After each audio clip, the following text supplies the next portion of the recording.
Sarah, my name is Maria Graham. I'm originally from the Orlando Center.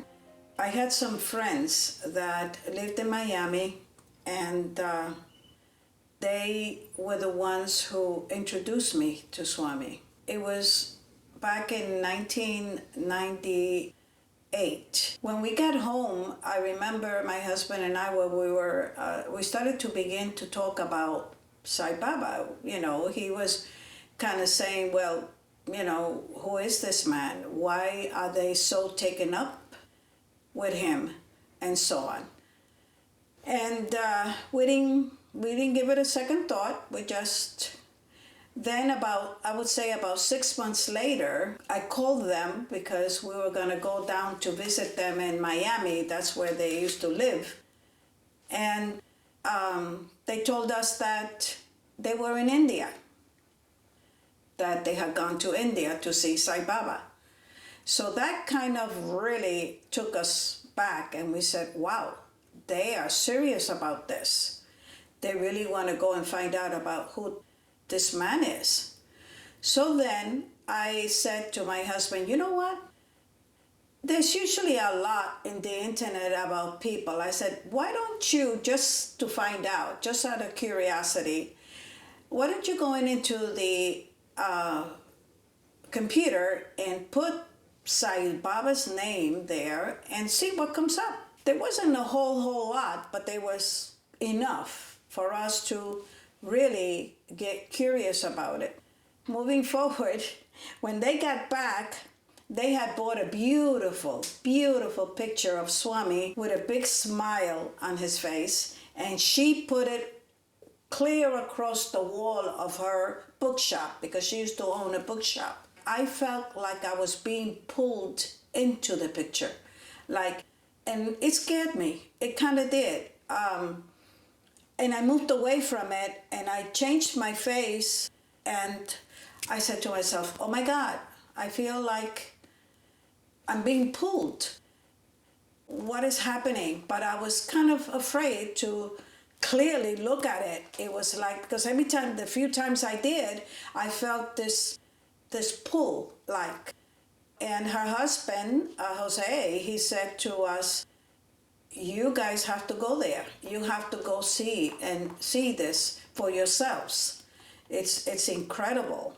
Anyway, so we went home that night, and all I could do is think about that magnetism that I used to feel, that I felt. And I told my husband, I said, I asked you if you were looking or had looked at the picture because I wanted to see if it had happened to you, what happened to me. And he laughed, and he says, yeah, I know what happened to you. That's okay. I know what happened to you. And I said, oh, so it happened to you too. And he said, yeah, I understand. So then I said, oh, okay. So that night, starting from that night, we both started having dreams with Swami.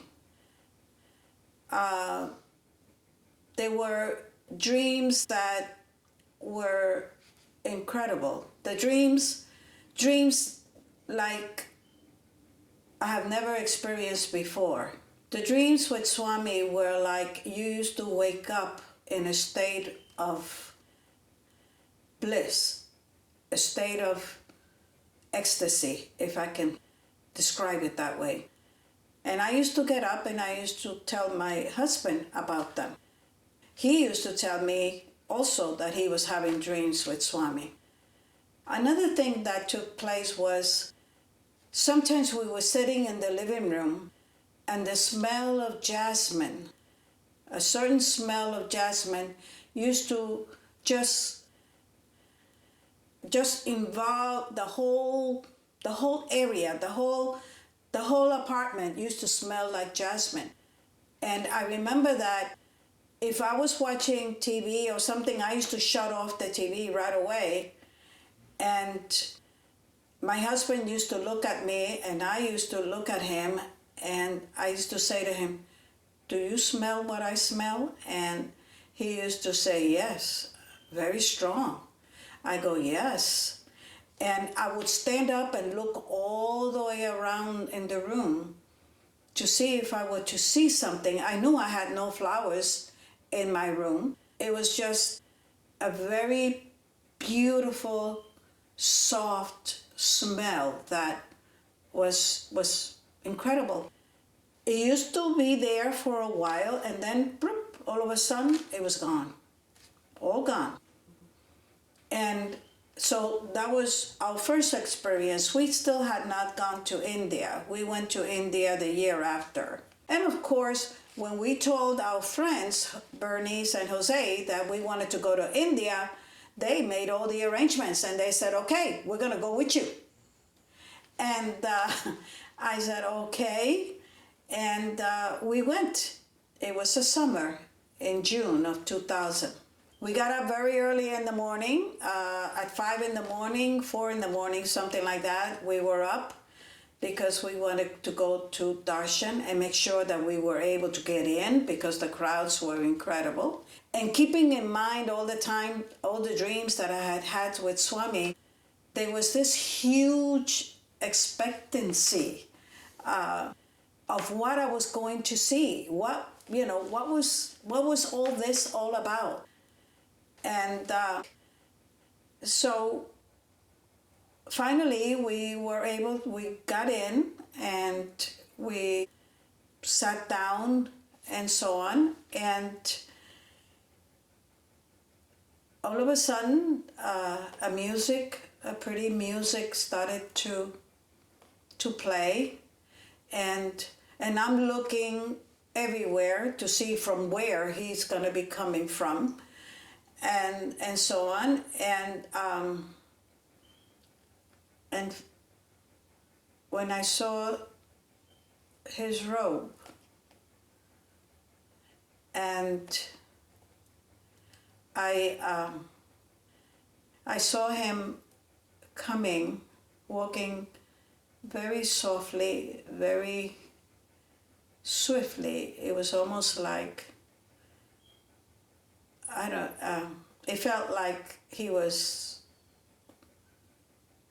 in air or something. I cannot. And the minute I saw him, tears began to roll down my face. I wasn't crying hysterically. It was tears just streaming down quietly. I felt like my whole soul, my whole inside had been changed somehow. I just couldn't take my eyes off him. And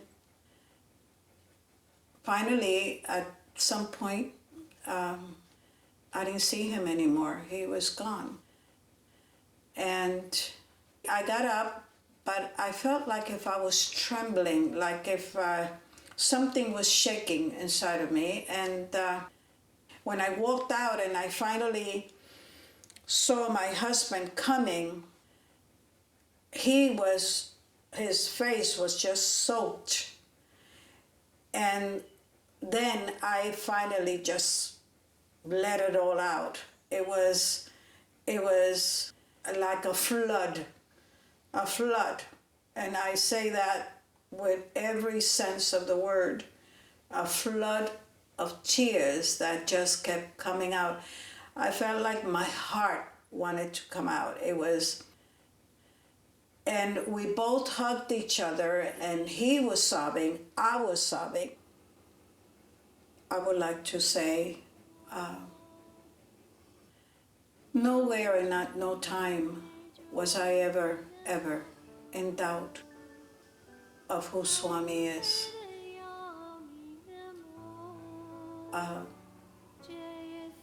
Swami's divinity is something that is experienced. You have to experience it. It's something that is very hard to explain to anyone. For those of you who might be watching this or watch this at some point in time and are not sure what Swami stood for or Or was he really even divine? Believe me, with all my heart and soul, I will tell you that he was and is and still is. Because when we pray and we constantly attune ourselves to him, he responds. He still responds. He knows everything about you. He knows everything that's going on in our lives.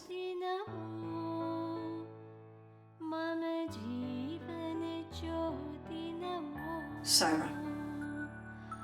Antarayami namo, Jaya Sadhguru Sai namo, Jaya Sadhguru.